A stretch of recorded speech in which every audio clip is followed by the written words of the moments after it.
Zeus, king of Olympus, looked down on the world of mortals and didn't see the weak, shivering creatures he'd intended. He saw something new.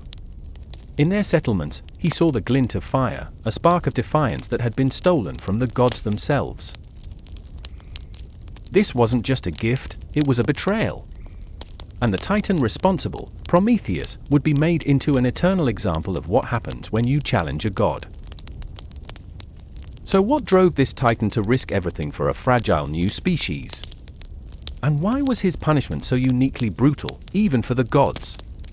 The answers are in a story of creation, deception, and a love for humanity that would change the world forever. Long before the Olympians ruled from their mountain throne, it was the age of the Titans, primordial beings of immense power. Among them was Prometheus, whose name means forethinker. Unlike his relatives, who were often defined by brute strength, Prometheus was known for his sharp mind and clever advice. He and his brother, Epimetheus the afterthinker, were given a huge job: fill the earth with life. Epimetheus, impulsive and not one to overthink things, jumped right in. He started creating the animals, handing out a ton of divine gifts: fur for warmth, wings for flight, claws for defense, and incredible speed and strength. He worked fast, and when he was done, he was proud of his work. But in his rush, he'd made a terrible mistake.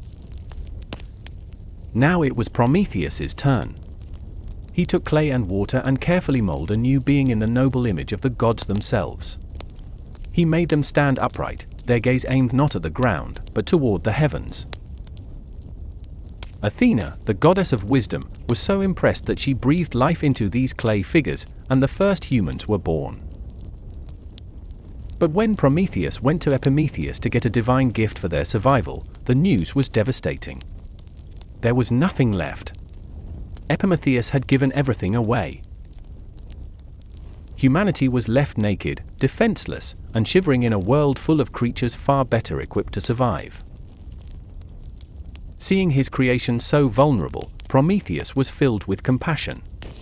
He saw their potential, a spark of something greater than the beasts of the field, and vowed he wouldn't let them perish.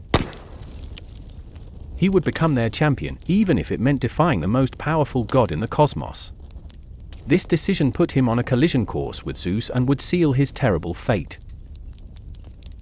Prometheus's love for his creation soon led him to his first open act of defiance.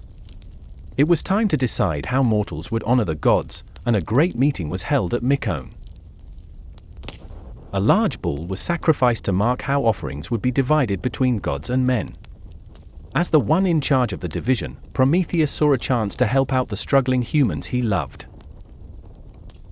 With some clever butchering, he divided the ox into 2 piles. In the first, he put all the good stuff, the nourishing meat and edible organs, but hid it all under the bull's gross-looking stomach.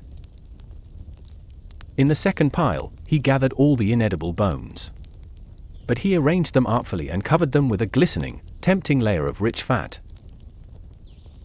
He then presented the 2 offerings to Zeus and invited him to choose his portion, which would be the god's share of every sacrifice from then on.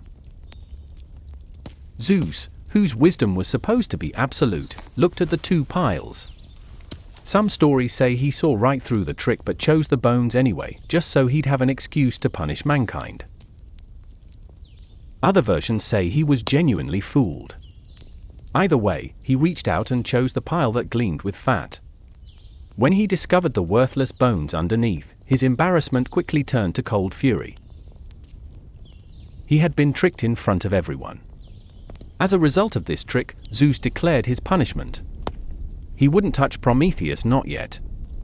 Instead, he'd punish the creatures the Titan loved so much. Zeus decreed that fire, the divine element, would be kept from humanity forever. Let them eat their flesh raw, he thundered. Without fire, humans were doomed to a life of cold, darkness, and fear, unable to cook, forge tools, or warm their homes. Zeus thought he'd put humanity back in its place. He had underestimated their creator. Prometheus couldn't stand to watch his creation suffer under Zeus's cruel decree. He saw them huddled in caves, shivering through the nights and eating raw meat, their potential frozen by the cold. He knew fire was more than just warmth, it was the key to civilization. Fire meant knowledge, technology, and progress. With it, humans could forge metals, create art, and build societies that might one day rival the gods. Prometheus understood this was exactly what Zeus was afraid of. Determined to defy the king of the gods again, Prometheus did the unthinkable.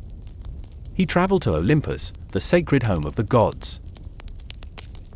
Some legends say he stole an ember from the hearth of Hestia, others say he lit a torch from the sun chariot itself. But a more popular version tells of how he snuck into the forge of Hephaestus, the divine blacksmith, and stole a single spark of immortal fire. He carefully hid the spark inside the hollow stalk of a giant fennel plant, which kept the flame hidden as he returned to Earth. He presented mortals with his stolen gift. That first flame, passed from one torch to another, spread across the world. For the first time, humans could cook their food, forge tools, and gather as communities around a shared hearth. According to some versions of the story, especially the famous play by Aeschylus, he didn't just stop at fire. He gave them the building blocks of civilization itself, from writing and mathematics to medicine and astronomy. He gave them power. This single act of rebellion was a massive turning point. It armed mortals with the essence of divine power and directly challenged Zeus's authority. When Zeus looked down and saw countless fires flickering across the dark earth, his rage became absolute. This wasn't just a crime. It was a declaration of war. Zeus's revenge was swift and horrifying. This wasn't just the anger of a king who'd been defied, it was the fury of a ruler who saw the seeds of his own downfall being sown among mortals. The punishment had to be so severe that it would serve as an eternal warning to anyone who dared to challenge him. He ordered Hephaestus, the very god from whom the fire was stolen, to forge unbreakable chains. Flanked by Zeus's enforcers, Kratos, might, and Bia, violence, they dragged Prometheus to the desolate edge of the world, the Caucasus Mountains. There, on a barren cliff, a heartbroken Hephaestus carried out the grim task. He nailed the Titan to the rock, shackling his limbs with bronze chains. But being chained for eternity wasn't enough for Zeus. The punishment had to be a cycle of unending agony. So, Zeus sent a monstrous eagle, his own personal emblem, to be Prometheus's tormentor. Every single day, the great bird would fly down, tear into Prometheus's flesh, and feast on his liver, the organ the ancient Greeks believed was the source of all emotion. And since Prometheus was an immortal titan, his body would heal completely overnight. His liver would grow back, only for the eagle to return at dawn and start its gruesome work all over again. This wasn't a punishment meant to end. It was a permanent spectacle of suffering, designed to show off the absolute power of Zeus. Prometheus, the forethinker, the champion of mankind, was now trapped in an endless loop of torture, paying the price for loving his creation too much. Zeus wasn't done yet. The Titan's beloved humanity also had to pay. To get his revenge on them, Zeus ordered the gods to create a punishment disguised as a gift. Hephaestus molded a beautiful woman from earth and water, the very first mortal woman ever created. The gods showered her with gifts. Athena taught her to weave, Aphrodite gave her grace and desire, and Hermes gave her a cunning mind, a deceptive heart, and a lying tongue. They named her Pandora, meaning all gifted. Zeus then presented this beautiful, treacherous creation to Prometheus's slow-witted brother, Prometheus. Prometheus, with his ability to see the future, had explicitly warned his brother never to accept any gift from Zeus. But Prometheus was so captivated by Pandora's beauty that he forgot the warning entirely. He welcomed her into his home, and she brought with her a large jar, or pit hose, which was famously mistranslated centuries later as a box. Zeus had told her never, ever to open it. But curiosity, another one of her gifts from the gods, began to eat away at Pandora. Eventually, she couldn't resist any longer. She lifted the lid, and out flew all the evils and miseries that humanity had never known. Disease, sorrow, poverty, war, and plague swarmed out and scattered across the earth, inflicting suffering on mankind forever. Pandora slammed the lid shut, but it was too late. Only one thing was left trapped inside, Elpis, the spirit of hope, the only thing that could keep humanity from falling into complete despair. Through Pandora, Zeus made sure that the fire Prometheus gave humanity would forever be paired with suffering. For ages, Prometheus remained chained to that mountain, enduring his daily torture. Yet even in his agony, he remained defiant, knowing that his sacrifice had given humanity a chance to build a future. Generations passed.